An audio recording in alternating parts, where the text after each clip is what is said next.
Solo déjenme ver.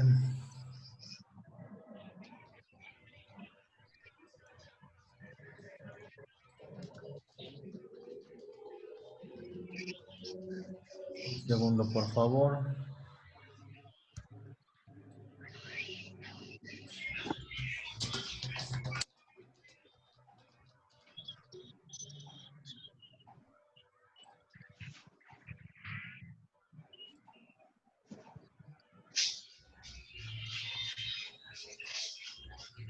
Se me ha escondido aquí la pantalla y me estaban solicitando unirse.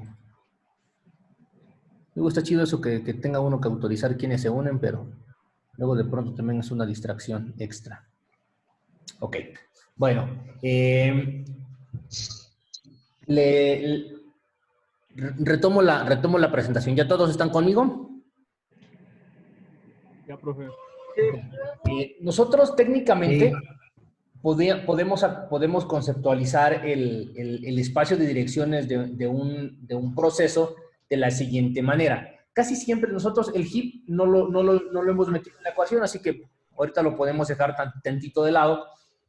Pero algo que siempre hemos visto cuando nosotros abstraemos el espacio de direcciones de un proceso es la pila del proceso, y todo, obviamente donde tengo el apuntador a la pila de mi proceso, tengo mi área de datos, mi código, o lo que aquí viene marcado como texto en el diagrama, y aquí es a donde apunta mi contador de programa, y tengo mi área de datos, los datos del programa o del proceso.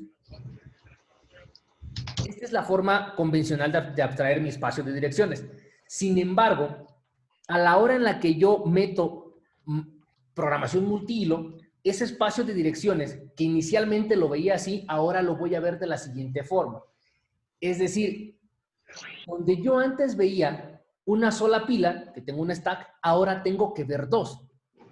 Es decir, sigue siendo mi área de datos de pila, perdón, sigue siendo mi área de pila, sigue siendo mi stack, pero ahora en lugar de almacenar una pila, tengo que almacenar una pila por cada hilo de ejecución.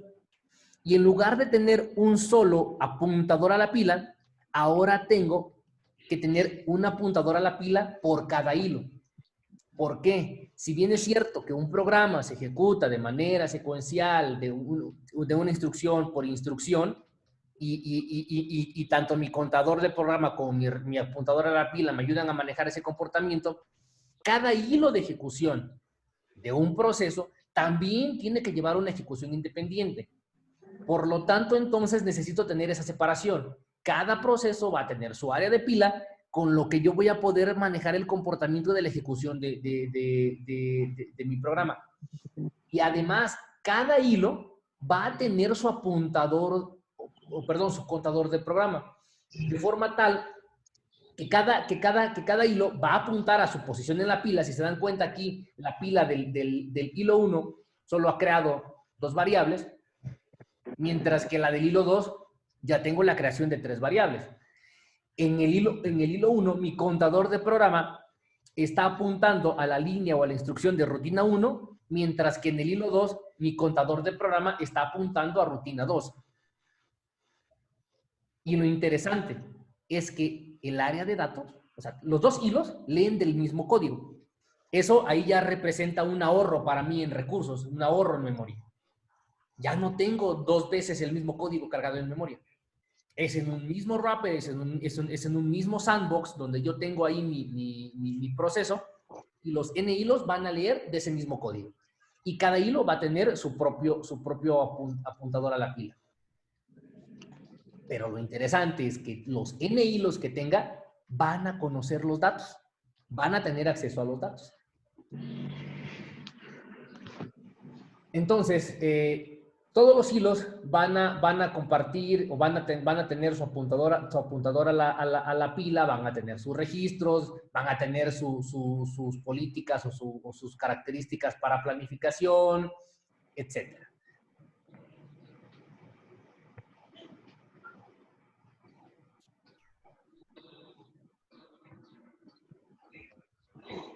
Cuando nosotros estamos trabajando la parte de un programa, podríamos nosotros pensar lo siguiente. O sea, fíjate, si yo tengo una gráfica como la que vemos en la diapositiva, mi tiempo va avanzando.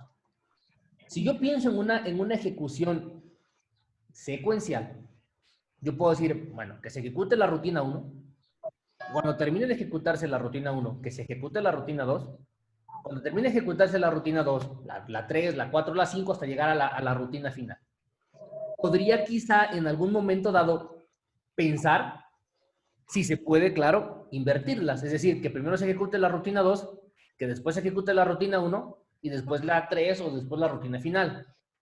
Si mi problema lo permite, podría pensar quizá en particionar las rutinas y decir, bueno, que se ejecute un cachito de la 1, después de la 2, después de la 1, después de la 2, y así las voy alternando y después mi rutina final, si es que mi problema lo permite. Pero, por ejemplo, si para procesar la rutina 2 forzosamente necesito lo que se está procesando en la rutina 1, o sea, esto, intercambiarlas, ni loco, no se puede. Intercalarlas, si ese fuera el caso, tampoco se podría.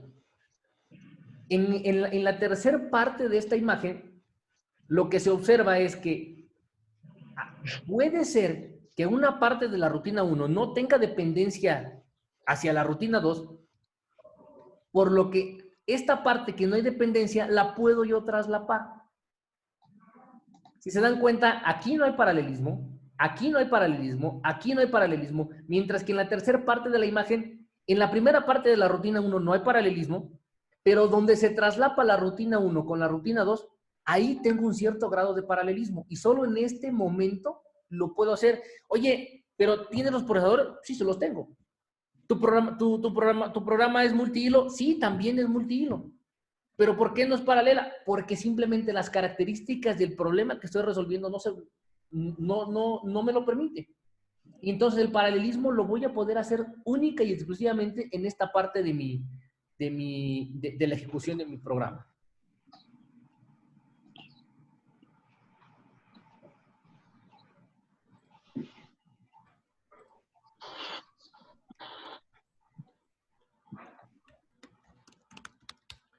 Había unos compañeros suyos esperando para que los admitiera, perdón.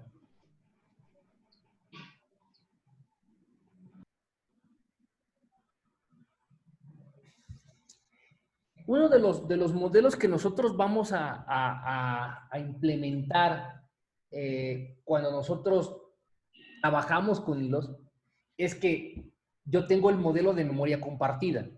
¿A qué obedece mi modelo de memoria compartida? Fíjense bien, yo puedo tener aquí en los círculos, en los rojos, soy medio daltónico, luego no es el color que realmente veo. Los círculos que dicen 3 van a representar mis hilos. La memoria compartida va a ser el segmento de datos de mi proceso. Todos los hilos, absolutamente todos los hilos, tienen acceso a ese segmento de datos. Sin embargo, eventualmente, yo pudiera necesitar que cada hilo tenga su porción de memoria privada. Algo necesita él tener almacenado que lo puede tener. ¿Tu música? Sí. Que puede tenerlo ahí aislado.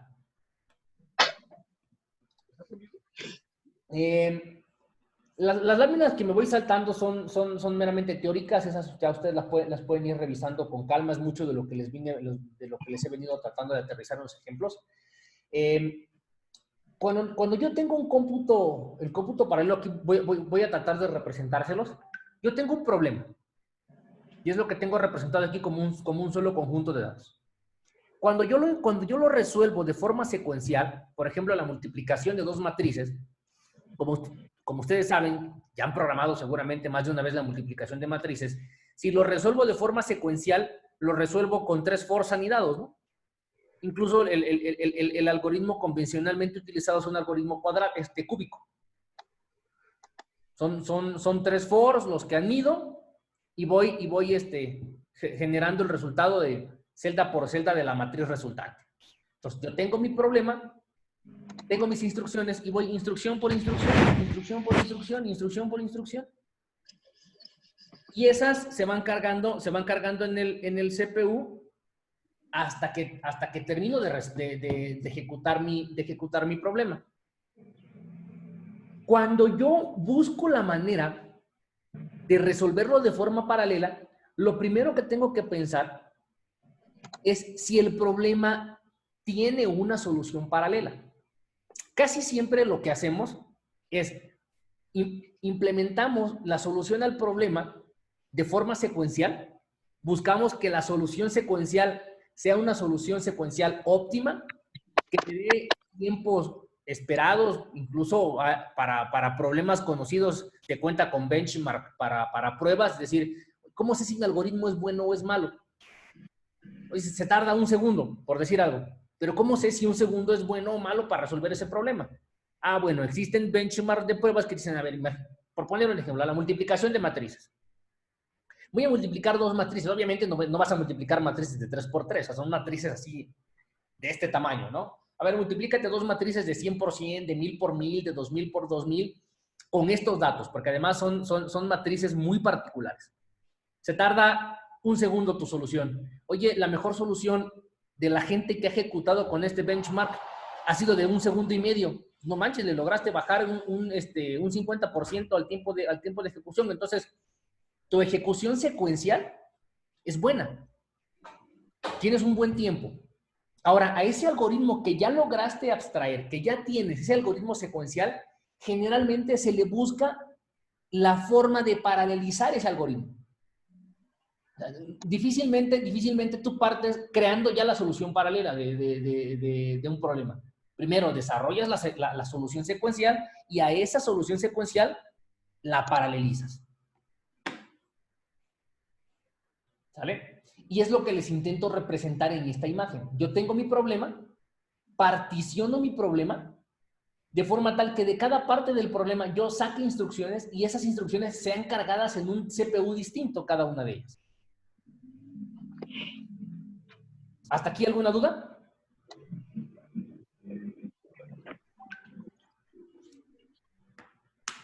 No.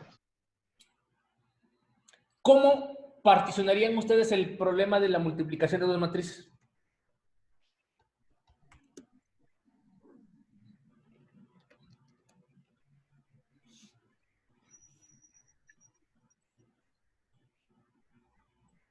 Pero como la partición de las matrices, ¿una fórmula? Estoy buscando una imagen. Ah, me encontré una bien chida. Ah, ya la perdí. Espérenme. Un segundo.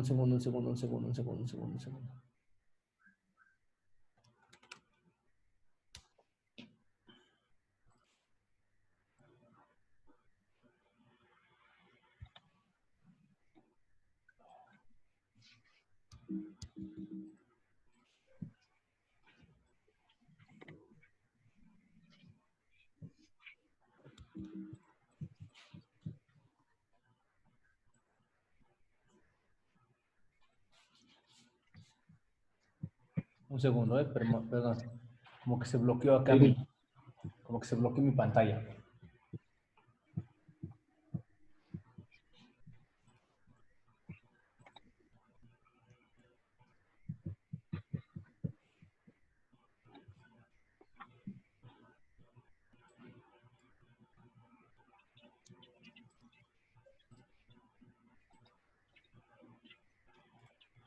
Un segundo. Es que quiero descargar una imagen que me gustó mucho.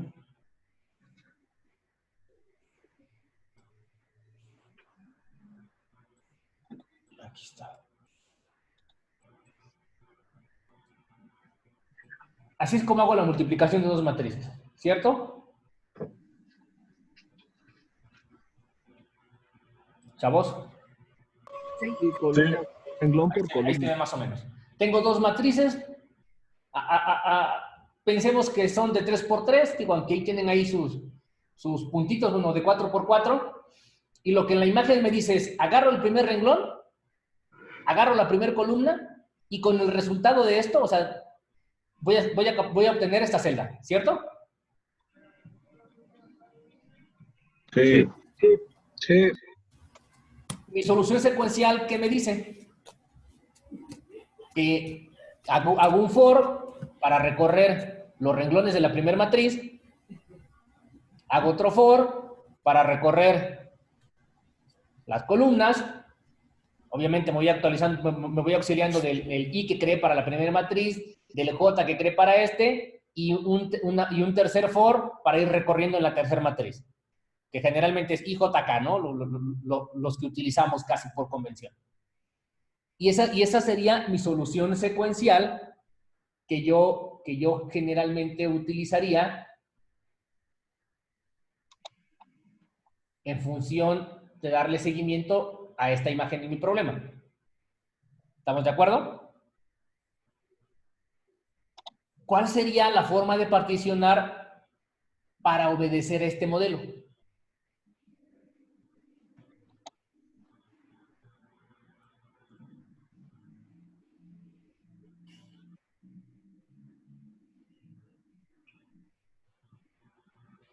Chavos, Que cada problema sea solucionado por una instrucción específica. casi no te escucho, compañero. Que cada problema sea solucionado por una instrucción específica para ir al CPU. Tengo casi todo mi volumen y no te escucho. Se escucha mucho ruido de fondo, pero tu voz muy lejos. Que cada problema sea solucionado por una instrucción específica. No, el problema es uno. O sea, yo quiero multiplicar esas dos matrices.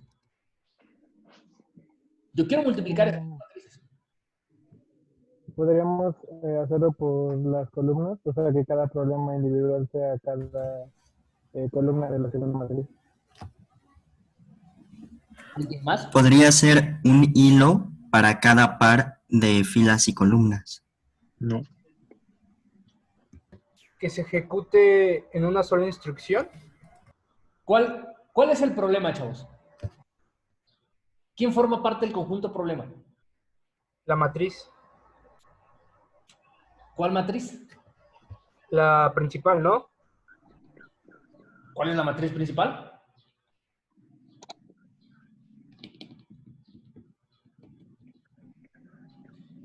¿Esta matriz es mi problema?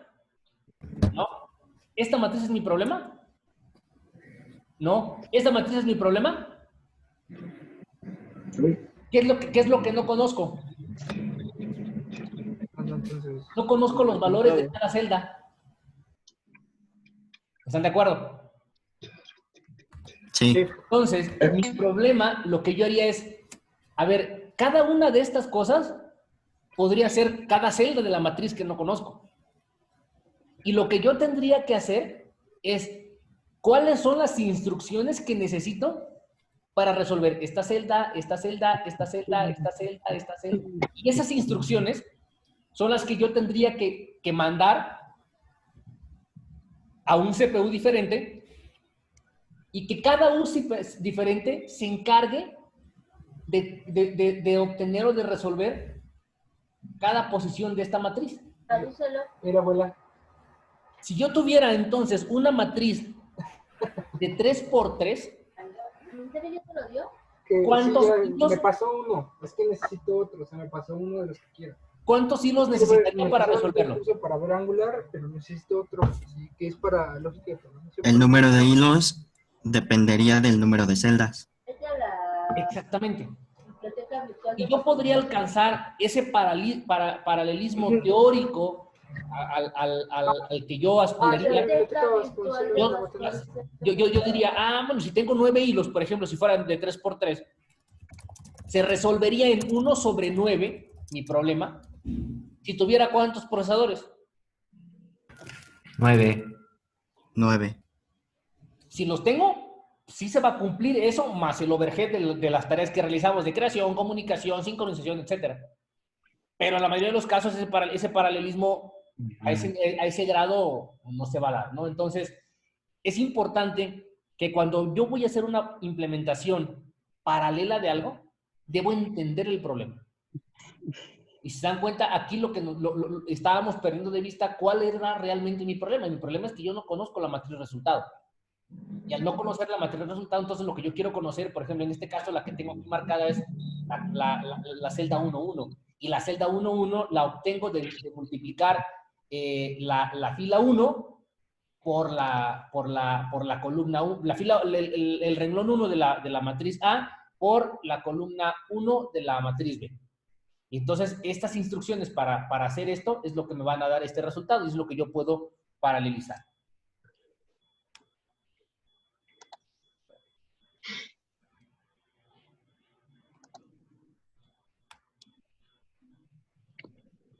Ahora, ¿por qué usar cómputo paralelo? Porque lo que se busca es ahorrar tiempo y dinero.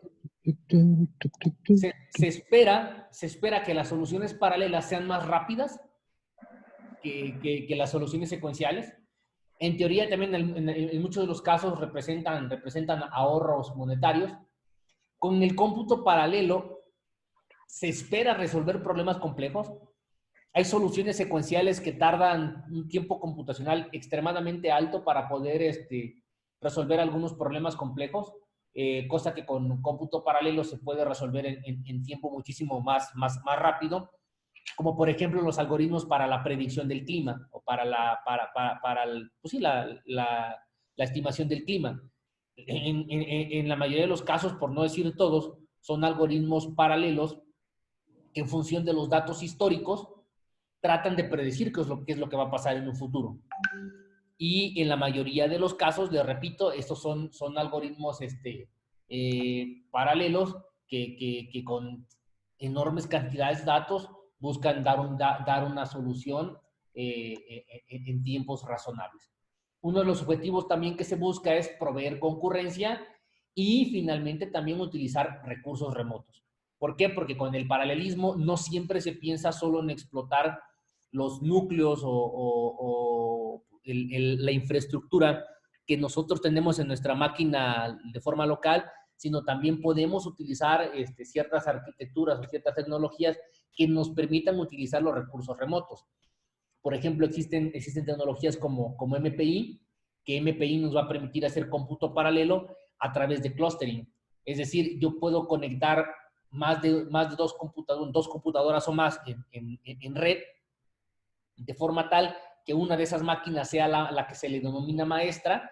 Esa máquina es la encargada de ordenarles a las demás computadoras, que las podríamos llamar como esclavas, que procesen datos que nosotros querramos, nos mandamos a procesar con ellos. Estas máquinas se encargan de hacer el procesamiento y nos regresan el resultado, y la máquina maestra es la que simplemente dice, mira, aquí está el resultado. Imagínate, por ejemplo, una multiplicación de matrices de 3x3. Idealmente tú tienes 9 computadoras conectadas en clustering. A cada una de esas computadoras le mandas el renglón y la columna que le toca. Esa computadora lo procesa y te regresa el valor de la celda que te tiene que regresar, y la máquina maestra es la que se encarga de colocarlo en la celda en la que debe estar. Y MPI es una biblioteca muy utilizada para hacer cómputo paralelo y muy utilizado también en algunas computadoras que se les denomina como de alto rendimiento. No sé si se lo llegué a comentar. Hace algunas décadas se optaba por construir supercomputadoras, es decir, una sola máquina. Por ejemplo, yo le compraba como universidad o como empresa a HP, a Compaq, a Sun, a Oracle, alguna de esas empresas que se encargara de armar supercomputadoras, y te vendían máquinas, sí, con cientos o miles de procesadores, pero a costos extremadamente elevados.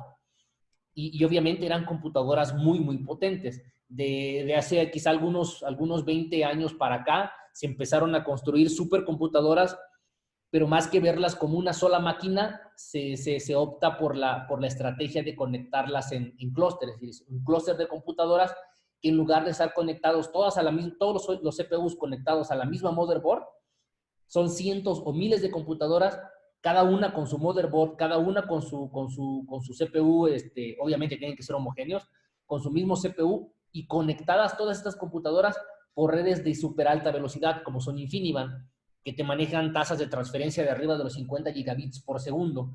Entonces, y lo que se busca es que, por ejemplo, este clúster de computadoras te den la apariencia de ser una sola supercomputadora, pero realmente son cientos o miles de computadoras que están trabajando en clúster. y que tú las puedes poner a trabajar, pero realmente no es una sola máquina. Estás utilizando cómputo distribuido, porque estás utilizando una red de computadoras, pero al mismo tiempo, en cada una de esas computadoras estás utilizando cómputo paralelo, porque al interior de esas máquinas, cada una de las máquinas o puede tener más de un core, o cada core incluso puede tener arquitectura para soportar múltiples hilos de ejecución. Esa es por eso una de las alternativas para trabajar con cómputo paralelo.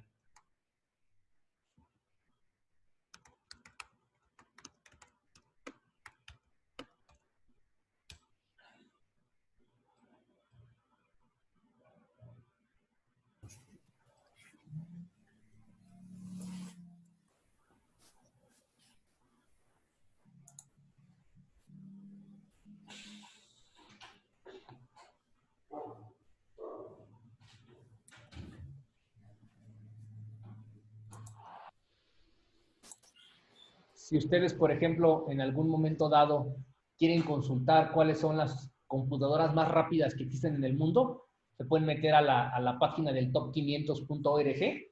Yo aquí acabo de desplegar la lista de supercomputadoras a noviembre de 2019. Y aquí les dice, por ejemplo, cuál es la supercomputadora más rápida que existe en el mundo. Imagínense, tiene 2.414.592 cores. O sea, a esta máquina o la pones a trabajar en paralelo, si no, ¿para qué quieres una máquina de estas características, no?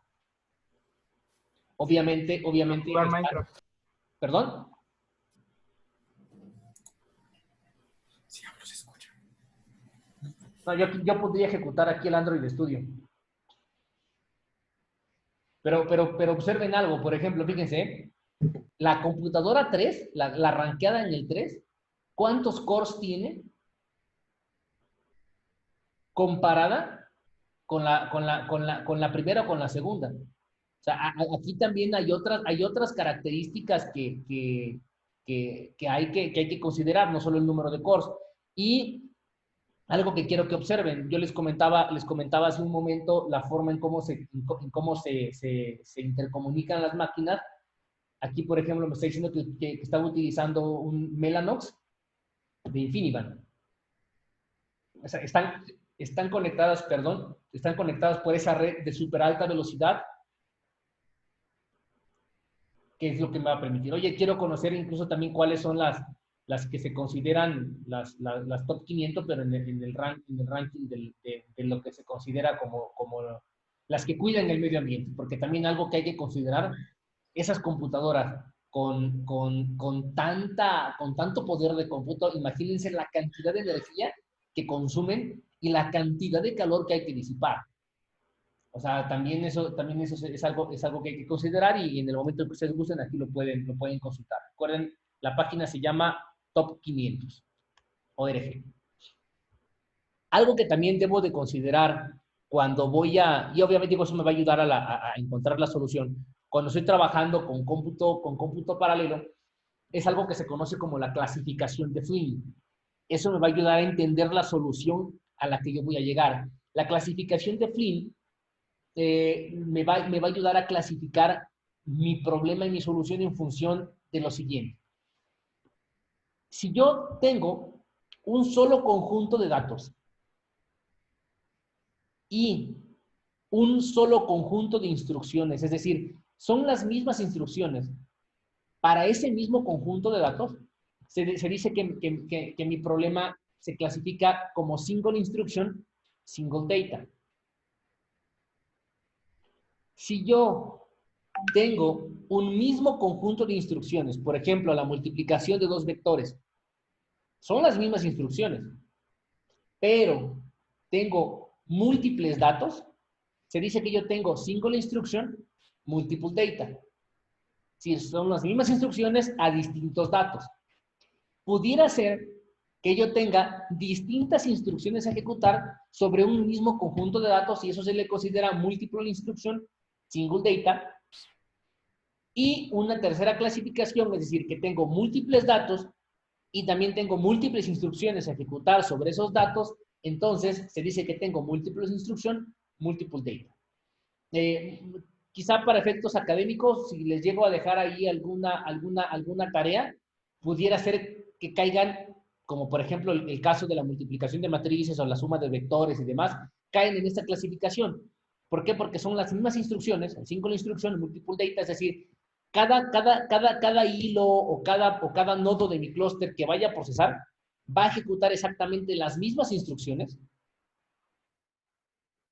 sobre datos diferentes.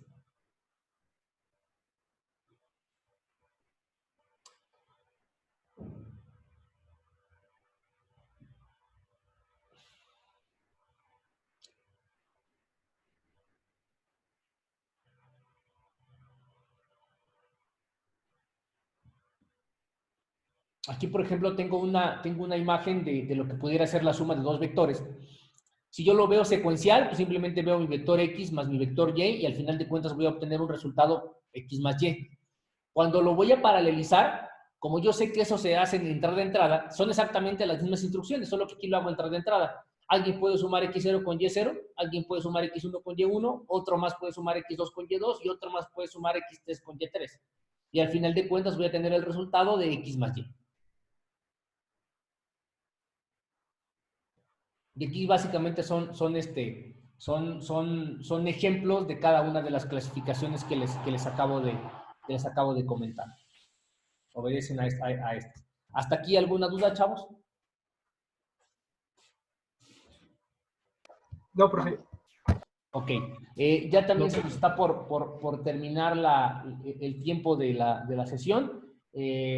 Los invitaría a terminarla. Me tardo unos minutos porque en lo que yo termino me graba el video y vuelvo a iniciar la conferencia para enfocarnos ya en los ejemplos que tienen que ver con la programación de hilos. ¿Sale? Sí, profe. Ok. Ok. ¿Alguien tiene alguna duda? No. Ok, entonces termino la conferencia y nos volvemos a conectar en un par de minutos en lo que se graba el video, en lo que se guarda el video, perdón. Profe. Step share.